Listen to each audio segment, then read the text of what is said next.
I think I was on such a high anyway, and so was Catherine, about George, that really we were happy to show him off, proclaim that he's the best looking or the best everything. Une autre page dans le vaste répertoire d'annonces royales de la monarchie. Mais la réponse à l'intérieur des murs royaux était tout sauf modérée lorsque le royal a révélé que le prince Louis, le plus jeune fils du prince William et de la princesse Catherine, s'était vu accorder un titre historique unique qui était auparavant réservé aux héritiers plus âgés. Pour un monarque, en fait, ce fut le coup de grâce qui s'abattit sur un sentiment de pouvoir en déclin. Après s'être contentée de jouer le jeu de la patience populaire, la reine Camilla finit par perdre le pouvoir. Le public fut d'abord transporté de joie. L'annonce présentait Louis comme un nouveau membre de la famille royale, charmant et dévoué, énergique mais profondément ancré dans les traditions. Des millions de personnes étaient là tombées sous le charme du jeune prince lors de ses apparitions publiques, et il semblait désormais officiellement positionné comme une figure importante de l'avenir de la monarchie. La réaction, cependant, fut bien plus explosive en coulisses. Camilla avait passé des mois, voire des années, à défendre l'avancement de sa propre famille. Elle estimait que son petit-fils, en particulier, méritait d'être sous les projecteurs, même si aucun de ses enfants, Tom et Laura, n'avaient jamais eu de titre. Elle aurait demandé une reconnaissance officielle, peut-être même un titre de courtoisie, au monarque, mais personne ne s'est présenté selon des rumeurs de longue date. Et puis ça, Louis fut projeté en avant juste devant la famille de Camilla. Le message clair de cette décision était indéniable. William et Kate venaient de placer leur plus jeune pion en position dominante sur l'échiquier discret de la politique royale, excluant ainsi Camilla. Selon certaines sources, elle n'a pas été accueillie sereinement par la nouvelle. La réponse fut explosive et rapide. Des sources du palais ont décrit Camilla comme très indignée et visiblement bouleversée. Les titres n'étaient pas la seule chose qui la mettait en colère. Ils symbolisaient aussi l'héritage, l'autorité et la proximité. C'est alors qu'elle a vu le sien s'estomper. Partout dans le monde, cette déclaration semblait anodine. Un geste bienveillant pour un jeune prince s'habituant à son nouveau rôle. C'était pourtant une déclaration pour ceux qui connaissèrent le palais. Une nouvelle génération est en train de naître, dévouée à l'héritage de Diana, inspirée par l'honneur de Kate et guidée par la détermination inébranlable de William. Il n'y aura plus de couronnes empruntées durant cette nouvelle ère. Il n'y aura plus de compromis ni d'attention partagée. L'avenir a été décidé par la monarchie. Le centre n'était plus Camilla. Voici comment un mot enfantin est devenu la pire insulte envers une reine. Précipitation et adoration entourèrent le prince Louis-Arthur Charles dès sa naissance. Au début, le prince William et la princesse Catherine ne le considéraient pas comme un dirigeant potentiel, car il était leur cadet. Il était dans l'ordre de succession, après sa sœur Charlotte, la jeune femme élégante et déjà très appréciée, et son frère George, le futur roi. Mais les choses ont commencé à changer avec le temps. Derrière les murs royaux, Louis devint bien plus qu'un simple troisième enfant espiègle. Les courtisans commencèrent à murmurer que l'enfant possédait un charme inébranlable, une aisance innée sous les feux de la rampe, une profonde dévotion envers ses frères et sœurs et, peut-être plus important encore, l'éclat de la personnalité de Diana, incarnée par la discipline stricte de sa mère. Louis offrait quelque chose de brut et d'inhabituel. L'authenticité, tandis que Charlotte maîtrisait les bonnes manières en public et que George portait souvent le fardeau des attentes. Cela transparaissait dans ses facéties sur le balcon de Buckingham Palace, sa joie débordante lors des célébrations du jubilé et sa protection envers Charlotte lors des vacances en famille. Louis avait une allure authentique contrairement à de nombreux enfants royaux et c'était une arme subtile à une époque où la monarchie peine à rester accessible. Nombre d'initiés n'ont donc pas été surpris par la révélation du titre, faisant revivre un titre honorifique historique détenu par un roi de haut rang au XIXe siècle. Mais qu'en était-il des autres ? Ils étaient en stupéfait. Le titre de Louis n'était pas seulement symbolique, historiquement, il était lié à la position royale, au pouvoir régional et au prestige militaire. Un changement mineur mais important a été apporté à la hiérarchie royale lorsqu'elle a été confiée à un jeune encore à l'école primaire. Les responsables du palais ont déclaré que ce choix n'avait pas été fait à la hâte. William et Kate avaient discrètement insisté pour que les devoirs de leurs enfants soient explicitement reconnus alors que la monarchie entrait dans une nouvelle ère, et cela avait pris des mois. Le couple estimait qu'au lieu de se concentrer sur la performance, il valait mieux préparer leurs enfants au service militaire. Grâce à sa notoriété grandissante, Louis était la personne idéale pour assumer le fardeau de la tradition avec l'aisance de la jeunesse. Mais cette décision ne satisfaisait pas tous les goûts. Apparemment, Camilla avait d'autres idées. Bien qu'elle n'ait jamais eu le pouvoir d'attribuer elle-même des titres, elle espérait depuis longtemps que Charles actualiserait l'arbre généalogique en incluant ses descendants à des postes cérémoniels. On disait que son petit-fils, qui ne pouvait prétendre à une ascendance royale, avait été élevé avec la courtoisie de le considérer comme un membre de la famille. Camilla l'avait discrètement placé lors des réceptions, l'asseyant à côté de membres de la famille royale, attirant les caméras vers lui et laissant entendre qu'il porterait un jour une médaille, un ruban ou un titre modeste pour témoigner de son statut. Cependant, la promotion de Louis a complètement anéanti leurs aspirations. Un ancien courtisan affirme que Camilla pensait que sa famille pourrait avoir un statut royal et qu'une scène commune pourrait être créée, à l'instar des honneurs rendus aux enfants de Diana. Le concept a été anéanti par le titre de Louis. Ce choix n'avait rien à voir avec Camilla pour Kate et William. Il s'agissait de Louis et de veiller à ce que la lignée de Diana reste prépondérante malgré une dynamique familiale mixte et des prétentions d'autorité douteuses. Au fil des ans, William, toujours bouleversé par la manière dont sa mère a été traitée, a clairement indiqué que ses enfants perpétueraient son héritage. L'annonce a donc été faite avec subtilité mais avec détermination. Un simple message sur les réseaux sociaux officiels de la famille royale et une simple phrase tirée de la circulaire du tribunal.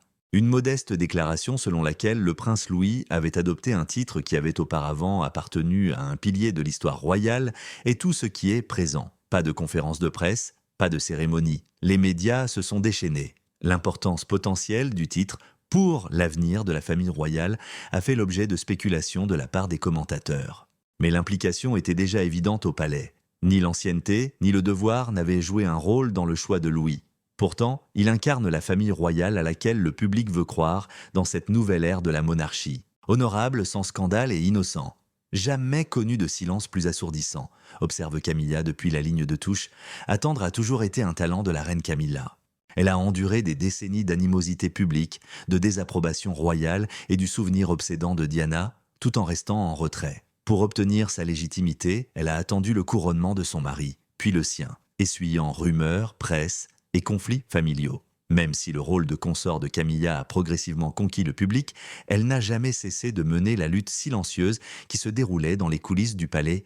La question de sa famille était au cœur de tout cela. Bien que Camilla ait épousé un membre d'une famille royale, ce n'était pas le cas de ses enfants et petits-enfants. Même si les demi-frères de Tom Parker Bowles et de Laura Lopes, William et Harry, étaient sous les feux des projecteurs royaux. Ils étaient toujours traités comme des personnes privées. Sans tomber dans l'excès, Camilla militait discrètement en faveur de l'inclusion depuis des années. De petits témoignages de reconnaissance, comme une invitation royale occasionnelle, une mention dans la circulaire de la cour ou une place réservée à ses petits-enfants lors des événements royaux, étaient des rappels subliminaux de l'importance de sa lignée.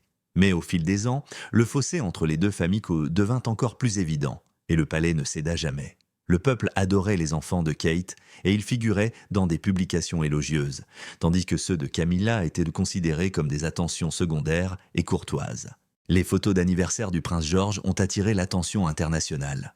Les décisions de la princesse Charlotte concernant sa scolarité ont fait la une des journaux. Autrefois considéré comme un personnage mineur, le prince Louis avait même gagné en popularité. Il était douloureux de voir les petits-enfants de Camilla passer inaperçus, sans titre, sans attention ni position dans la hiérarchie royale. Camilla, ancienne assistante royale, a déclaré « C'est comme si ma famille n'existait pas ». À plusieurs reprises, selon une autre source, Camilla a subtilement exhorté le roi Charles à moderniser la monarchie en accordant à son petit-fils une distinction cérémonielle symbolique d'unité plutôt que dynastique. Cependant, il semble que William ait toujours fait marche arrière. Toute tentative d'élever la famille de Camilla était perçue par l'héritier présomptif, toujours farouchement fidèle aux origines de sa mère, comme une dilution de la lignée de Diana. Pour William, la monarchie était une question d'héritage, de tradition et de devoir. Ce n'était pas une entreprise familiale partagée, et les titres ne devaient pas être accordés comme des faveurs. Camilla a essayé de cacher sa déception, mais beaucoup de ceux qui la connaissent le pensent que l'hostilité couvait.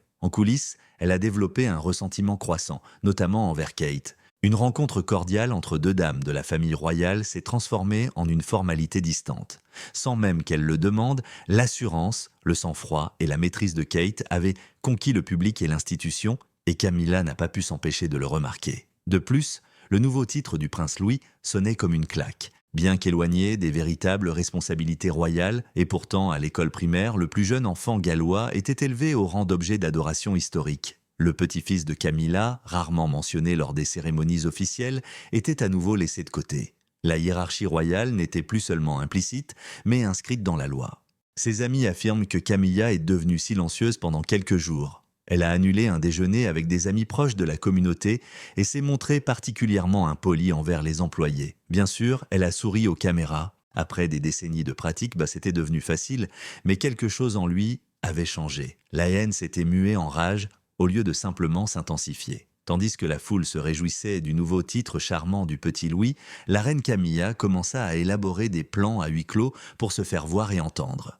Car, pour elle, il s'agissait de survivre dans une famille qui ne l'avait jamais accueillie pleinement et non pas simplement d'honneur. La colère ne s'est pas manifestée d'un seul coup. Pendant quelques jours après l'annonce du titre, Camilla est restée cachée, riant doucement lors d'une garden party, souriant timidement lors d'une réception caritative et agissant avec son aplomb royal habituel. Cependant, derrière l'éclat et les perles, quelque chose se détachait. Finalement, la digue s'est rompue avec une telle violence que les serviteurs royaux sont restés stupéfaits et émerveillés. L'incident s'est produit le lendemain de la publication d'un article élogieux sur le prince Louis, le nouveau chouchou de la couronne, à la une d'un tabloïd, selon les autorités. Le rapport louait son charme inné et mentionnait que le jeune prince avait reçu de la famille royale un titre à la valeur historique considérable.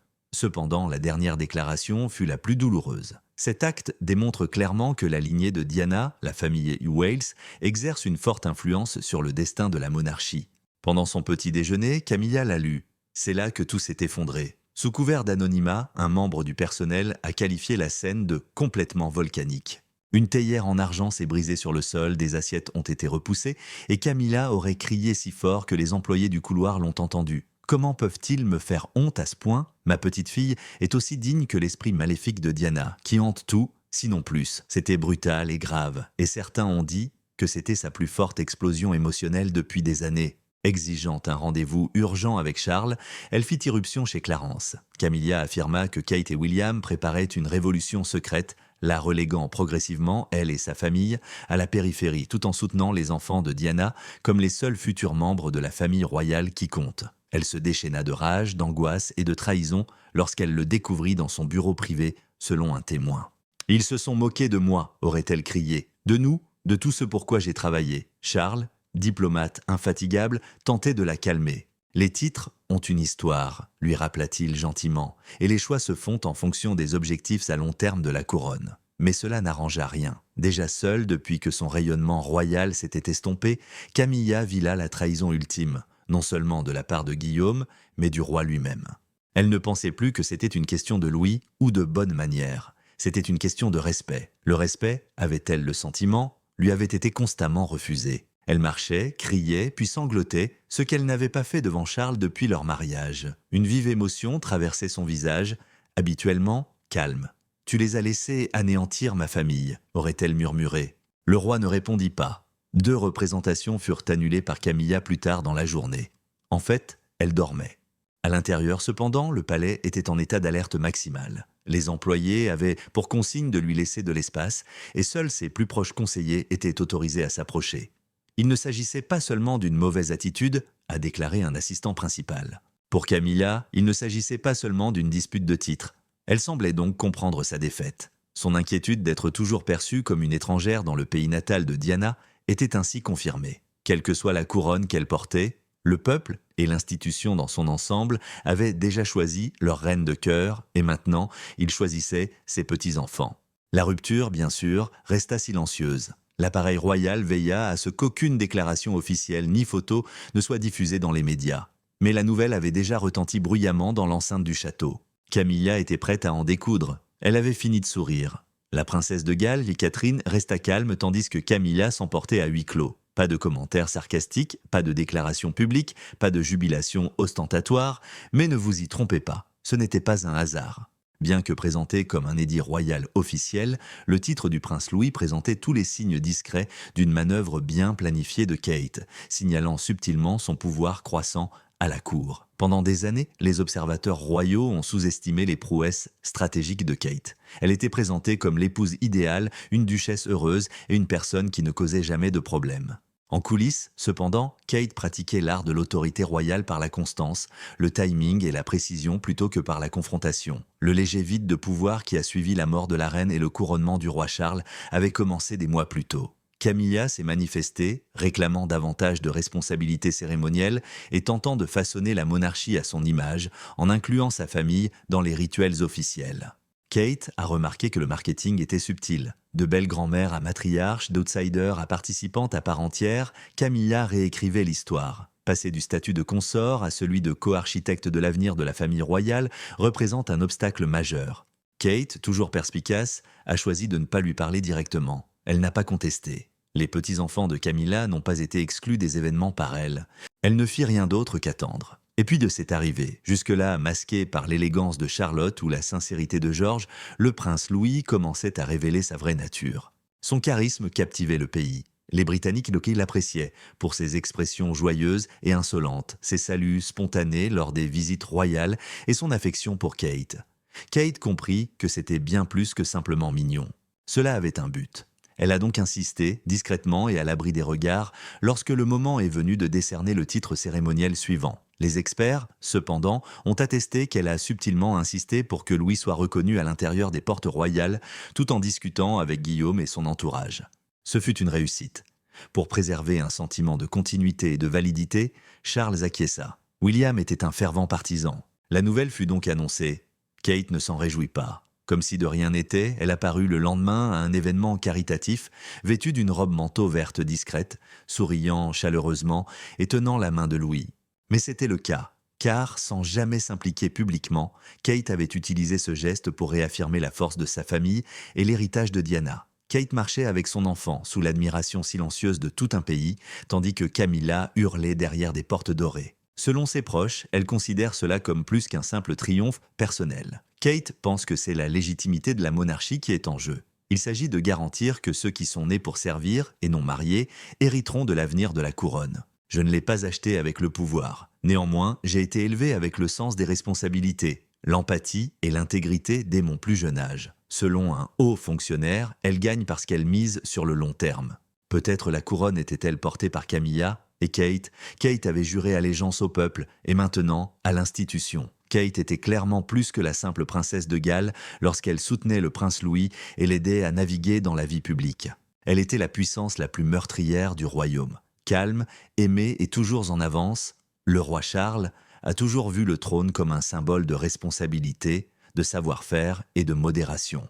Il n'avait cependant pas imaginé à quelle vitesse ce trône se transformerait en champ de bataille et à quelle fréquence il serait pris entre deux feux, non pas entre deux pays, mais entre deux femmes, son épouse et sa belle-fille. Le titre de prince Louis, qui aurait dû faire la fierté de la famille, révéla au contraire une profonde fracture personnelle au cœur du royaume. Des sources du palais affirment que Charles savait quelles seraient les conséquences lorsqu'il approuva l'accession de Louis.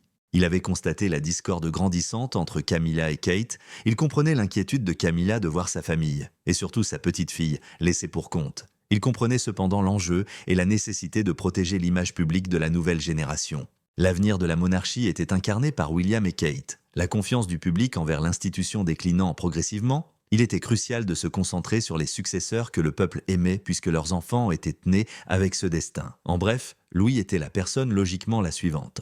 Charles, cependant, s'était montré hésitant. Il aurait discuté avec ses conseillers de la possibilité de retarder ou d'adoucir sa décision, peut-être par un geste symbolique plutôt que par un titre officiel. Cependant, William avait clairement fait savoir que sa famille ne serait pas oubliée, même si les enfants de Camilla attiraient davantage l'attention lors des événements royaux. Charles comprit que résister creuserait davantage la rupture avec son fils, ce qu'il ne pouvait se permettre à ce moment-là. Il donna donc publiquement et discrètement son accord. Puis Camilla perdit courage. Ce fut l'une des périodes les plus chargées en émotions du mariage du roi, selon ses proches, après l'annonce du titre. Se sentant déjà éloignée, Camilla prit cela comme une honte totale et ne mâcha pas ses mots. Elle accusa à nouveau Charles de tricher, de laisser Kate gagner et de toujours privilégier les enfants de Diana aux siens.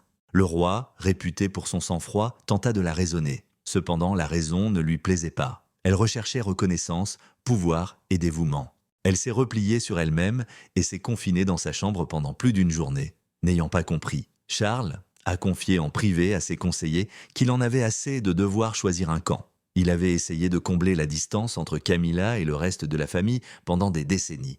Il pensait que le partage du travail, des titres et du temps apaiserait les tensions. Or, celles-ci avaient été aggravées par la couronne Il se retrouvait désormais coincé entre deux puissances qui refusaient de capituler. Camilla, la dame qui l'avait soutenu dans la controverse et attendu une place à la table des négociations pendant des décennies, était d'un côté. Le peuple, de l'autre, voyait en Catherine la prochaine véritable reine, l'incarnation de la dignité, de la responsabilité et de l'énergie inébranlable de Diana. Qu'en était-il de Charles ? Il devait maintenir une monarchie qui ressemblait davantage à un domaine familial disjoint qu'à une nation unique. Selon ses conseillers, le roi est devenu plus silencieux depuis l'événement. Il a accepté moins d'engagement ces derniers temps, il parle beaucoup d'héritage, mais moins de vision. Selon certains, la tension le fait vieillir plus vite que la couronne ne le pourrait. Puisque le trône reste en place, même si le palais se divise en deux, Charles comprend au fond de lui qu'il pourrait être roi. Il n'en reste que des frissons.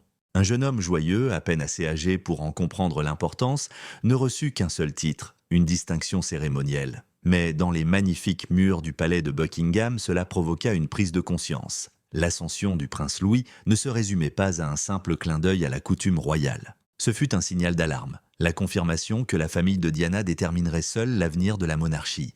Le peuple, les médias et surtout le palais lui-même furent tous conscients que l'héritage de la famille Wales ne se résumait pas à la simple survie. Ceux qui n'appartenaient pas à cette lignée, aussi proches soient-ils du trône, n'hériteraient pas de ce qui ne leur appartenait pas, car elle était florissante. C'était une lettre poignardante adressée à la reine Camilla. Sa propre famille n'avait jamais pu rejoindre la famille royale malgré la couronne sur sa tête et des décennies de négociations dans des conditions difficiles. Et maintenant, Kate avait laissé un héritage à ses enfants, cadets comme aînés, grâce à un choix simple et facile. Tout cela changea en coulisses. Par son éclat, Camilla révéla des blessures qui couvaient sous sa réputation publique. Sa confiance en Charles fut ébranlée et les tensions latentes avec Kate se transformèrent en une tension plus vive et plus vive. Une fois de plus, le palais redevint un échiquier de sourires délicats, d'apparitions opportunes et de gestes discrets. La décision avait pourtant déjà été rendue par l'opinion publique. Sans même y avoir réfléchi, Kate avait triomphé, et le prince Louis, naïf et aux yeux écarquillés, possédait soudain un titre qui, qu'il le sache ou non, garantissait sa place dans les annales de la royauté. Il incarne l'avenir de la monarchie et pas seulement le petit-fils du roi. Un avenir défini non par de vieilles rancunes ou des lignes d'autorité floues, mais par les successeurs que le peuple aime, soutient et en qui il a confiance. Une nouvelle lignée a été établie lors du transfert. Il existe des différences non seulement entre les lignées et les titres, mais aussi entre le passé et l'avenir. La couronne continue de progresser. Camilla aussi ? Elle est laissée sur la touche mais en portant toujours la couronne mais sans aucune autorité.